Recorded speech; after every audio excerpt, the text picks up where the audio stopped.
नमस्कार, TV 20 news में आपका स्वागत है। मैं हूं आपके साथ अशोक वर्मा। आप देखते रहिए टीवी 20 न्यूज, बने रहिए हमारे साथ।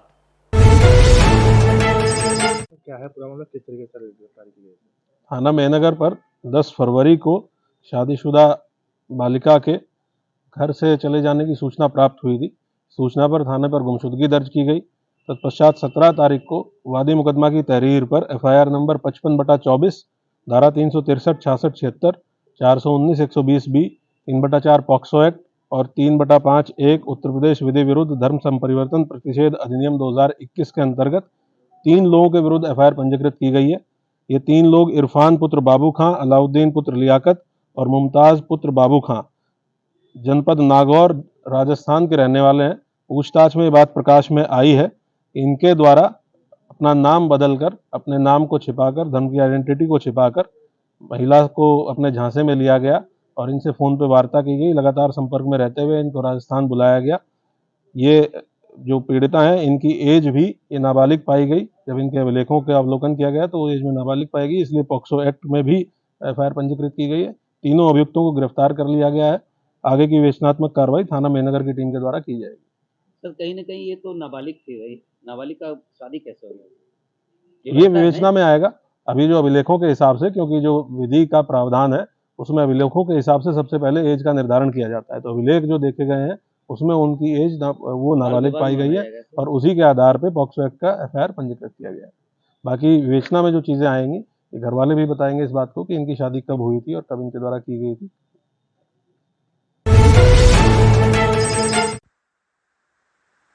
17 तारीख में थाना रानी की सराय व थाना मुबारकपुर से पुलिस आरक्षी भर्ती परीक्षा के दौरान एक व्यक्ति की गिरफ्तारी करी गई है जो दूसरे के स्थान पर परीक्षा देने के लिए आए थे। इनकी पहचान बायोमेट्रिक्स मिलान के दौरान की गई है। इसमें राजेश कुमार यादव, ये मधुबनी बिहार का रहने वाला है। इसकी गिरफ्तारी राजेंद्र स्मारक इंटर कॉलेज से की गई है। व रत्नेश कुमार यादव, यह भी मधुबनी बिहार का रहने वाला है।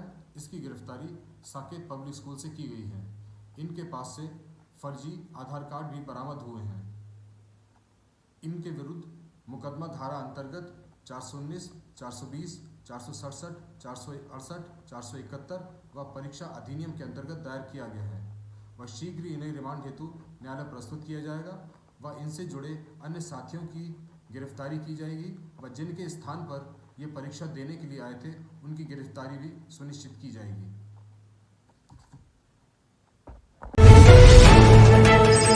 लाख करोड़ रुपए के प्रोजेक्ट को धरातल उतारने का, उससे महत्वपूर्ण ये है कि लगभग 60 लाख नौजवानों ने परीक्षा लिखी है और जो खबरें मिल रही हैं और जो सुनने को आ रहा है सोशल मीडिया और अखबारों के माध्यम से, जो चर्चा में है कि पेपर लीक हुआ है।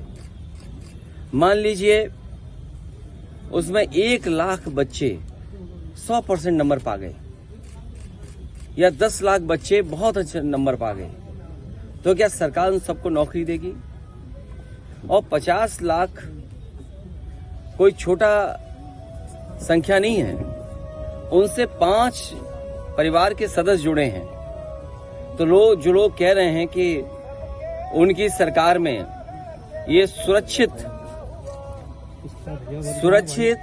और बहुत ही सुरक्षा कड़ी में परीक्षा हुई है, तो क्या 2.5 करोड़ परिवारों के साथ धोखा नहीं है? और यही 2.5 करोड़ लोग भारतीय जनता पार्टी को उखाड़ फेंकेंगे। सर तो खबर आजमगढ़ से है, जहां प्रांतीय पत्र एवं प्रदेश अध्यक्ष अजय राय पूर्व मंत्री के निर्देशन पर आजमगढ़ कांग्रेस द्वारा आयकर विभाग कार्यालय आजमगढ़ पर जिला उपाध्यक्ष बिलाल अहमद बेग की अध्यक्षता में जोरदार प्रदर्शन किया गया।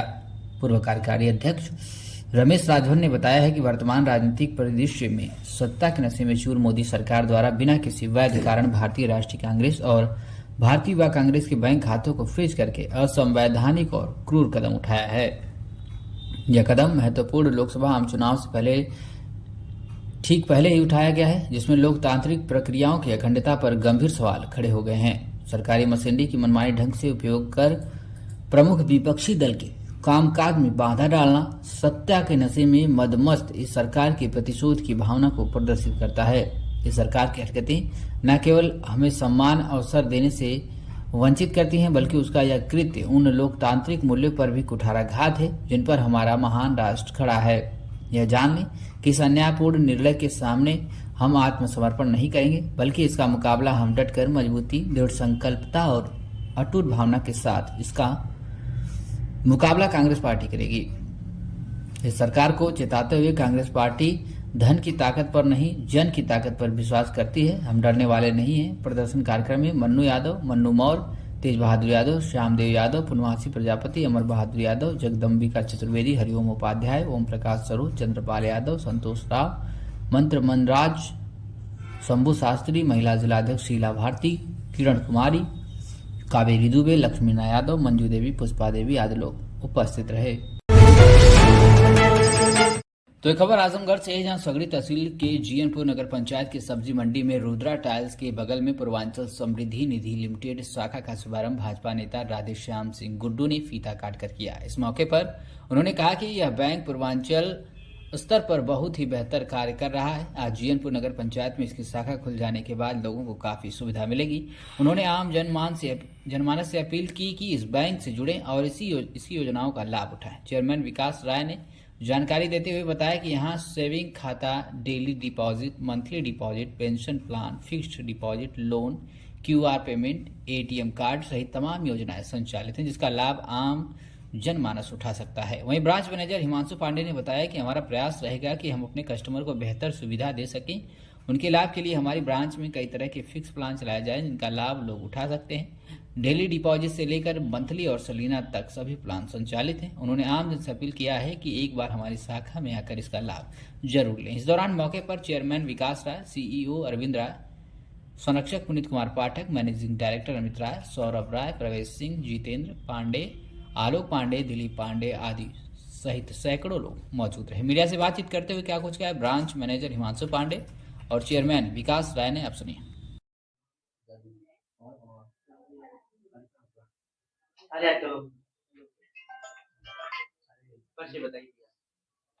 पूर्वांचल समृद्धि निधि लिमिटेड के मैं ब्रांच मैनेजर हिमांशु पांडे हूँ। समझ संस्था का नाम सर पूर्वांचल समृद्धि निधि लिमिटेड है। ये सर भारत सरकार की अथॉरिटी के साथ हमारे यहाँ daily, monthly, FD, pension all plan है जो भारत सरकार की अथॉरिटी के साथ। सर मैं यहाँ जैसे कि डेली का है, जैसे डेली का क्या है कि आपको काउंटर टू काउंटर, जैसे बिजनेसमैन हो गए या गांव में जो डेली का कलेक्शन कर सकते हैं सर, वो मंथली का भी हमारे यहाँ है। आप 500 से लेकर के 50,000 तक आप महीना हमारे यहाँ जमा कर सकते हैं। और एफडी है सर, हमारी एफडी हमारे पास 5 प्लान है, 3 ईयर, 5 ईयर, 7 ईयर, 11 ईयर और 15 ईयर का प्लान है। और एक MIS जो हमारे पास 2 प्लान उसका है, एक है 3 ईयर का, एक है 5 ईयर का। जी सर, पूर्णतः सर अपनी हर संभव कोशिश किया जाएगा कि हर कस्टमर को उसकी सुविधाएं जो हमारी संस्था की है, जो हमारे बोर्ड ऑफ डायरेक्टर्स द्वारा मुझे दी जाएगी, उसको पूर्ण रूप से निर्वहन किया जाएगा। सर हमारा जो संस्था के लोकेशन है जीएनपुर सब्जी मंडी, थाने के सामने। सबसे पहले आप अपना परिचय बताएं। सर मेरा नाम विकास राय है। आज यहाँ पे बैंक की ओपनिंग की है, किस तरह का बैंक है, क्या है सुविधा? सर इसकी हेड ऑफिस जो है आपके आजमगढ़ में पड़ती है, आरटीओ ऑफिस पे, और ये इसकी दूसरी शाखा है। आज इसकी ओपनिंग की गई। इसमें जो है आपका आरडी चलता है, डेली रिकरिंग डिपॉजिट चलता है और मंथली का चलता है। इसमें आपका सेविंग अकाउंट भी है जो हम आगे नेक्स्ट मंथ में लॉन्च करेंगे। और प्लस जो हमारे व्यापारी भाई हैं छोटे छोटे, उनको जो है फंडिंग भी करते हैं लोन के रूप में। छोटे अकाउंट किस तरह से खोले हैं? अकाउंट सब 3 तरह के हमारे यहाँ अभी जो प्लान चल रहा है वो 4 तरह का प्लान चल रहा है। एक मंथली का प्लान चल रहा है और एक डेली का प्लान चल रहा है, एक MIS है, एक फिक्स है। डेली के प्लान में क्या होता है कि हम जो है हमारे यहाँ से जो भी हमारे कार्यकर्ता हैं, एम्प्लॉय हैं, वो आपके यहाँ जाते हैं, व्यापारी भाई के यहाँ जाते हैं, जो और भी लोग हैं उनके यहाँ जाते हैं, वो डेली का खाता खोलते हैं और डेली का 100 से लेकर के 1000-2000 तक का वो आपके यहाँ जमा करते हैं। तो आपके यहाँ से लोग जाएंगे या फिर नहीं, आप हमारे यहाँ से जाएंगे। हाँ, हमारे यहाँ से जाएंगे। और जैसे अक्सर देखा जाता है कि छोटे बैंक जिस तरह से होते हैं प्राइवेट कंपनियां अक्सर दमन करके भाग जाते हैं। नहीं सर, इसमें आप लोगों को विश्वास किस तरह से? सर देखिए क्या है कि अभी हमको जो है 1.5 साल मार्केट में हो गया है। दूसरी बात है कि जब जो कंपनियां गई जो है वो बाहर से आई हुई थी, और उनके यहाँ क्या था कि वो कस्टमर को डिजिटल कुछ नहीं देती थी। अभी आरबीआई का गाइडलाइन बहुत तगड़ा है, हम उनके हिसाब से ही काम करते हैं, आरबीआई गाइडलाइन के हिसाब से ही काम करते हैं। और कस्टमर में के फेड के लिए उनको हम एसएमएस देते हैं, उनको हम अपने मोबाइल पे अपने बैंक का ऐप देते हैं, जिससे वो अपना डेली की जो जमा पूंजी है ना उसको चेक कर सकते हैं वो, कि आप उनका पैसा डेली का डिपॉजिट हो रहा है नहीं हो रहा है, वो सारी चीजें जो वो चेक कर सकते हैं अपने यहाँ। तो ऐसा कुछ है नहीं।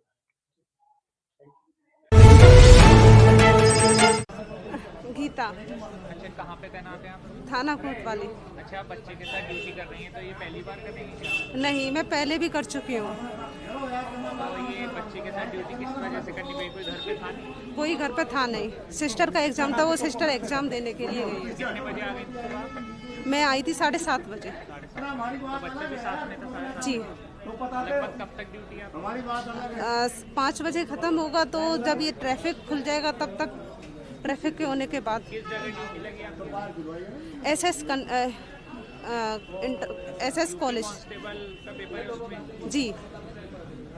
तो घर पे कोई था नहीं? जी नहीं, घर पे था नहीं कोई।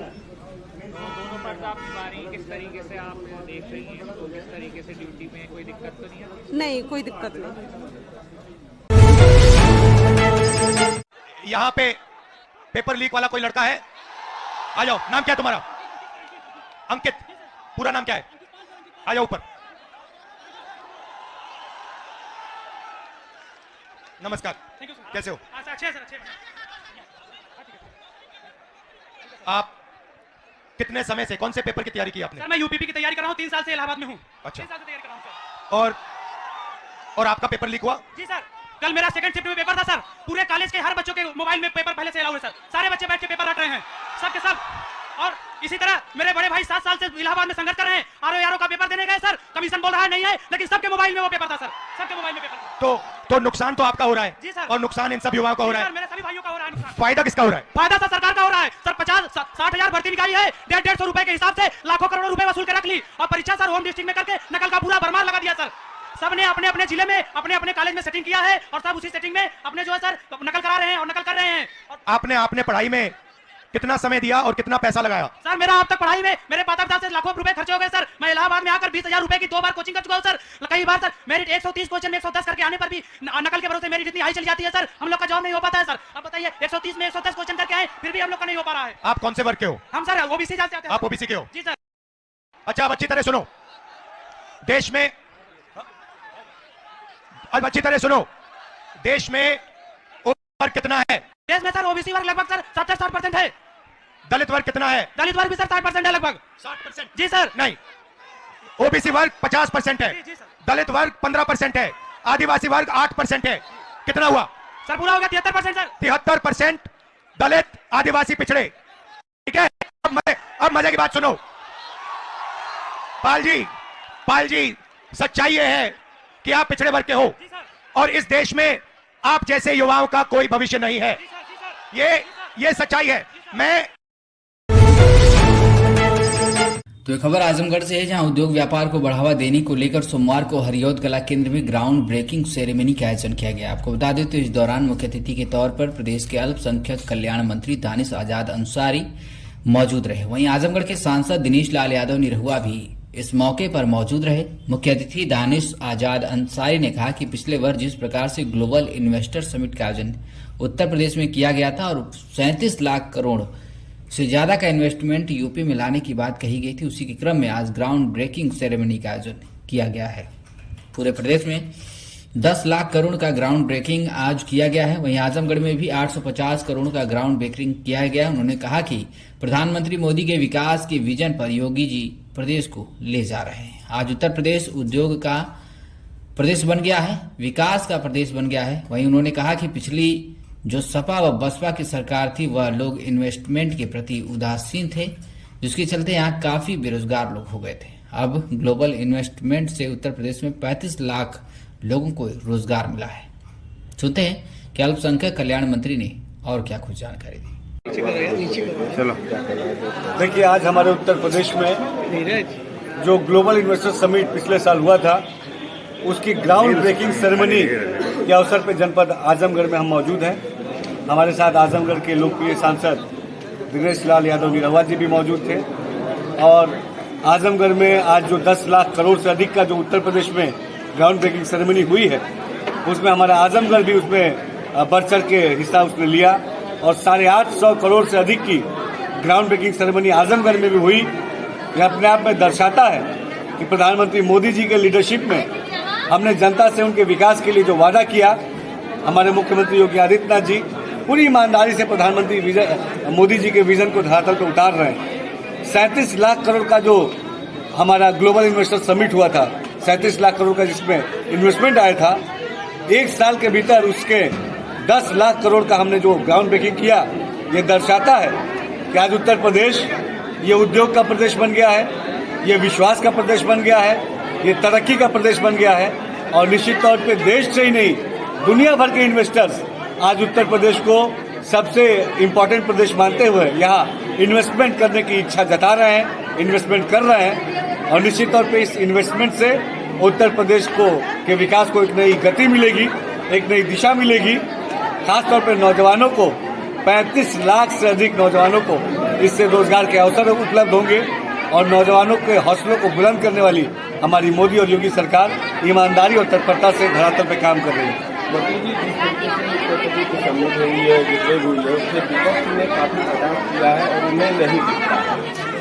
देखिए, विपक्ष हताश है, निराश है, क्योंकि विपक्ष ने कभी नहीं चाहा कि हमारा उत्तर प्रदेश विकास के पथ पे आगे बढ़े। जब सपा शासनकाल था, जब बसपा शासनकाल था, तब इन्वेस्टमेंट के प्रति उनकी उदासीनता, इंडस्ट्री के प्रति उनकी उदासीनता किसी से नहीं छिपी। उन्होंने एक उत्तर प्रदेश को ऐसा माहौल उत्तर प्रदेश में बनाया था कि यहाँ कोई भी इंडस्ट्री अपना इन्वेस्टमेंट करने से हिचकिचाती थी, डरती थी। लेकिन आज हमारे मुख्यमंत्री योगी आदित्यनाथ जी ने उत्तर प्रदेश जो कार्यक्रम रहा है, आज कार्यक्रम रहा, क्या उद्देश्य करना चाहेंगे? देखिए, अभी जो ग्राउंड ब्रेकिंग सेरेमनी थी, इसमें जो हमारे उत्तर प्रदेश का लक्ष्य है, उसमें एक बहुत बड़ी सहभागिता हमारे आजमगढ़ ने निभाया। और जो ये काम हो रहा है, हमारे आजमगढ़ के इन्वेस्टर हैं, उन्होंने अलग अलग क्षेत्र में इन्वेस्टमेंट किया है। और इसके अलावा जो बाकी बचा है, वो मैं अपने प्रयासों से अलग अलग उद्योग के लोगों को यहाँ ला करके और कुछ फैक्ट्रियाँ लगवाने का जो हमारा प्रोग्राम है, वो भी हम लोग करने वाले हैं। तो निश्चित रूप से इससे जो हमारे उत्तर प्रदेश का लक्ष्य है, उसको हम हासिल कर पाएंगे। और आज बहुत ही शानदार कार्यक्रम रहा है, जिसमें 8-850 करोड़ की ग्राउंड ब्रेकिंग सेरेमनी। सर, आपके द्वारा जो यहाँ पे फैक्ट्री, लोहे की फैक्ट्री लाई जा रही है, लोगों को रोजगार मिले, इस तरह से प्रयास आपने किया है, क्या कहना चाहेंगे लोगों को? उसमें चूंकि मैं TMT सरिया का ब्रांड एम्बेसडर भी हूँ, तो उनके मालिक से मैंने बातचीत किया कि आप एक फैक्ट्री हमारे आजमगढ़ में भी डालिए, क्योंकि आजमगढ़ के लोगों को बाहर जाना पड़ता है काम के लिए, रोजगार के लिए। तो एक बड़ी फैक्ट्री यहाँ लगेगी, तो यहाँ के बच्चों को कहीं बाहर नहीं जाना पड़ेगा। तो इसलिए वो मैं DM साहब से भी उसकी चर्चा कर रहा था, माननीय मंत्री से भी चर्चा कर रहा था, ताकि उनकी मीटिंग करा के और कैसे उसको जो है आगे बढ़ाया जाए। आगामी चुनाव सर, किस तरह से लोगों को संदेश देना चाहेंगे कि भाजपा? मुझे लगता है कि आजमगढ़ की जनता ने देखा है कि कैसे जो पहले के सांसद होते थे, वो उनको कभी न देखने को मिलते थे, न काम करते हुए मिलते थे। पर अब जब से 1 साल से हम लोगों को मौका मिला, लगातार हम लोग जनता के बीच में रहते हैं, उनका काम भी करते हैं। और जो जो आजमगढ़ की मांग थी, चाहे वो विश्वविद्यालय की मांग हो, चाहे वो हमारे स्टेशन को एकदम आधुनिक बनाने की मांग हो, चाहे वो हमारे हवाई अड्डा को शुरू करने की मांग हो, ये सारा काम हम लोगों ने यहाँ रह के किया है। नई रेलवे लाइन भी बन रही है। उसके अलावा जो छोटे मोटे काम थे, कोई ऐसा काम किसी विभाग का नहीं रहा जो हम लोगों ने नहीं कराया। तो अब आजमगढ़ की जनता ने ये देखा है कि हमारा जनप्रतिनिधि वही होना चाहिए जो हमारे बीच रह के काम करे। तो निश्चित रूप से आने वाले समय में आजमगढ़ की जनता भी यही चाहती है कि वो फिर से भारतीय जनता पार्टी को ही चुने, क्योंकि तीसरी बार जब फिर से इस देश के यशस्वी प्रधानमंत्री नरेंद्र मोदी जी फिर से प्रधानमंत्री बनेंगे तो उनके मार्गदर्शन में आजमगढ़ भी तेजी से आगे बढ़े, इसके लिए भारतीय जनता पार्टी का यहाँ होना जरूरी है। सर, जहाँ राम मंदिर पे मुद्दा है, राहुल गांधी बोल रहे हैं कि गरीबों को नहीं बुलाया गया, बड़े बड़े उद्योगपतियों को बुलाया गया मंदिर में, तो क्या कहना चाहेंगे उसमें सर? उनको दिखता नहीं है, प्रॉब्लम उनका अलग है। जो आप देखना चाहते हैं आपको वही दिखता है। वहाँ सभी वर्ग के लोग, सभी देश के कोने कोने से आए हुए लोग थे। अब चूंकि कैमरा जो है वो सेलिब्रिटियों को कवर कर रहा होगा तो इसलिए वो ऐसा कह पा रहे हैं। वहाँ ग्राउंड पे आते तो उनको दिखता, हम लोग तो गए थे कि सभी लोग थे वहाँ, तो कोई बात नहीं, कभी वो वहाँ पहुँचे तो वहाँ उनको हकीकत पता चलेगी। ठीक।